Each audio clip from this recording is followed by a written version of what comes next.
those of you joining us on YouTube. Our theme today is restoration. And I usually start with a definition for our theme word, but today I'm going to begin with words that mean a similar thing. So some synonyms to restoration are rebuilding, recovery, should be familiar with that one, rehabilitation, renewal, and renovation. Lots of R words today. Dictionary.com has 9, count them, 9 definitions for restoration. But don't worry, we're not going to go through all 9. We are going to focus on 3 of those, using each definition as a springboard for nuance when we're thinking about what restoration means for us. So definition 1, a return of something to a former, original, or unimpaired condition. Think about restoring cars to their former glory. You may have a car, it's been sitting around and for decades. It has tons of rust on the body, it's full of dents and scratches, it has rips in the leather seats, it has an inch of dust on the dash, the carpets are stained, the mirrors are missing, and the chrome is dull and lifeless. The engine, non-functioning. All of these areas need to be individually addressed if we are to restore the car to its original condition. When we think about addiction, the goal of treatment is to get us jump-started on the road to restoration, back to where we were before addiction took over our lives, but with more insights, more tools, and more awareness. We will loop back around to this definition in a few minutes. We'll move on to definition 2 of restoration. Restitution, another R word, restitution of something taken away or lost. In a legal context, a judge orders restitution that aims to make victims whole by requiring offenders to cover expenses such as medical costs, lost wages, all of those things. Addiction wrongfully stole things from us, whether it was time or money or health or jobs or relationships. I love the language here that restitution aims to make victims whole, that wholeness. Restoration means reinstating our wholeness. Of course, there are some things that we can't get back, like time, for instance. But we can think of this as a restoration of hope, a restoration of clarity, a restoration of sanity, a restoration of serenity and manageability for our lives. Restoration definition number 3. Something that is restored as by renovating. How many people have renovated their homes? No one's renovated their house here. Wow. Thank you. Hello, you're up there. Yes, I think we've all had to deal with a renovation. Recovery is a lifelong process, whether we're early in the process, a veteran, or a family member of someone in the process. So if we think about renovating a home, we can work on one room at a time. Because if you've ever lived in a house and done renovations, it's a lot while you're living there. So it can be overwhelming. So maybe we'll start in the kitchen. Okay? We're going to do the kitchen. And then in a couple of years, we'll tackle the bathrooms. And then after some more time passes, we do each bedroom. And then maybe the landscaping outside at some point. But guess what? Once we go through all of that and maybe 15, 20 years has passed, the kitchen is in need of renovating again once we finish all of the rooms. I see some head nods out there. Been through this before. Yeah. So if we or a loved one are in recovery, it can be overwhelming to work on all the things at once because there's a lot to do. There's a lot to do. In treatment, we get tools, we get healthy coping mechanisms, We get structured routine and professionals who ask us the hard questions and counsel us on how we might move forward. When the treatment piece is completed, the restoration work is in the very, very early stages. When we're in recovery, we actively participate in the restoration of self. Rami Shapiro states that he prefers the word uncovery to recovery because a person healing from addiction is constantly uncovering reality, and over time the person must learn how to accept life on life's terms. This means noticing and actively striving to let go of control, selfishness, dishonesty, self-will, and the like. We can think of this as restoration of not only the mind and body, but examining the intersection with our hearts. And we can think of the heart as our spirit, who we truly are. Some might refer to it as the soul. The important thing is that our spirit is the essence of who we are. That doesn't need to be renovated because we are wonderfully made beings. Our spirits do need attention, namely decluttering, because lots of things can weigh down our spirits and cover them up. Drugs and alcohol are on the top of that list. When our spirits, our true selves, are impeded, it affects our thinking, which affects our words and actions.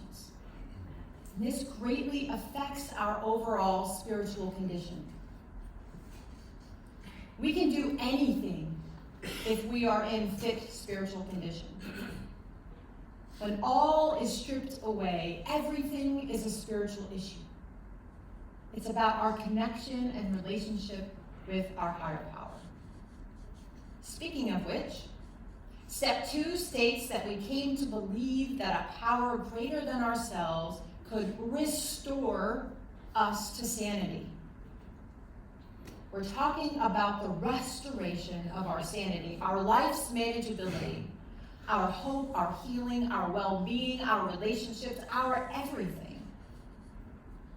Restoration of these things is the payoff of not only abstinence from our substances, but the recovery lifestyle. This includes connection to self, connection to others, and connection to a higher power. Along with abstinence from our substances, the recovery lifestyle involves accountability to a person and or a group of others on the journey to wholeness with us. It involves radical honesty about ourselves and surrender to a power greater than ourselves, no matter what that looks like for each individual. So as I was thinking about restoration, I was thinking about my phone and how I can restore to default settings. I can erase all the convoluted changes I've made to my phone, God only knows, I don't understand it, back to where it was before I started messing around. Now with our phones, it's all or nothing. All the choices and changes we made are restored to factory settings, the end.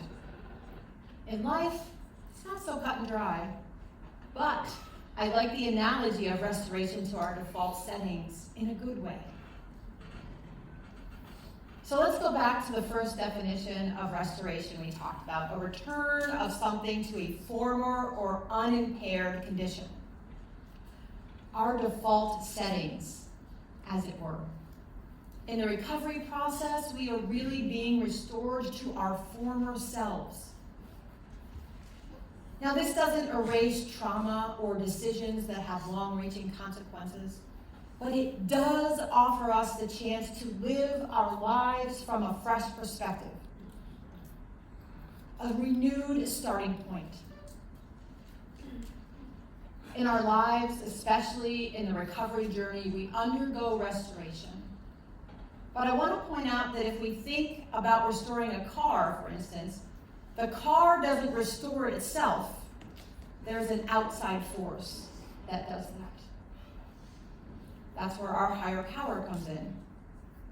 And don't misunderstand, there is definitely work for us to do. And we are being restored by an outside force, a power greater than ourselves. Now we need to be open to that. Our higher power won't force us to do anything. I like to think of it as a partnership of sorts. We do our work, and higher power does the rest. Now, can we change without enlisting the help of a higher power? I think so, but the question becomes, is it lasting and meaningful change? Because one thing that I have learned, when I try to go it alone, when I rely solely on myself, A, it's uphill all the way, and B, it tends to fall apart sometimes before I even get to the goal. And if I do happen to reach a goal in my own strength and wisdom, it does not last, or it even has detrimental effects on my life. This is where it is essential to have a relationship with our higher power so that we can seek guidance and discern the path that is for us, not the paths that are not for us. Because it's not always about what we want. The important thing is what our higher power wants for us in that infinite wisdom and perspective that we do not possess. And listening to and deferring to our higher power is going to lead us on the road to restoration. Sometimes that occurs quickly, and sometimes it occurs slowly. There is a lovely little prayer in the book Recovery, the Sacred Art that says, "My God, the soul you have placed within me is pure." We might not think of ourselves as pure, but our soul or our spirit is pure, and that is always with us. No matter what we have done or left undone, no matter how far we have fallen, in our hearts, in our souls, we are pure. We can't change the past, nor can we control the future. We can tend to our spirits to ensure that we are tapped into our highest self, that person who we were created to be. Recovery gives us that opening, and everybody is recovering from something. Our higher power can and does want to restore us so that we can be free to be who we truly are. Restoration is possible, and it is in process. We do indeed have a connection to a power greater than ourselves right here. Our soul is available to us 24/7. It is sacred and pure. It is light that can never be snuffed out. It's who we truly are. And when we think about restoration, we are talking about the alignment of our lives with that spirit within us, back to the factory settings of our highest self.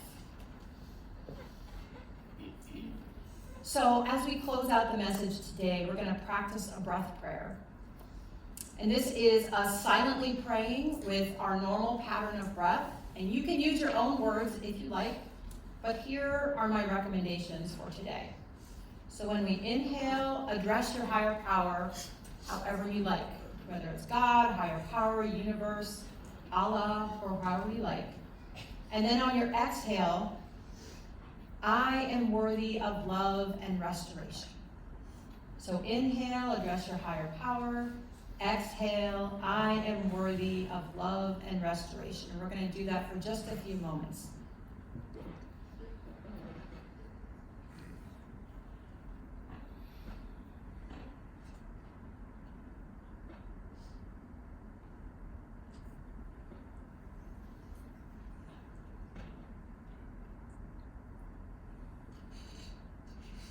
Amen.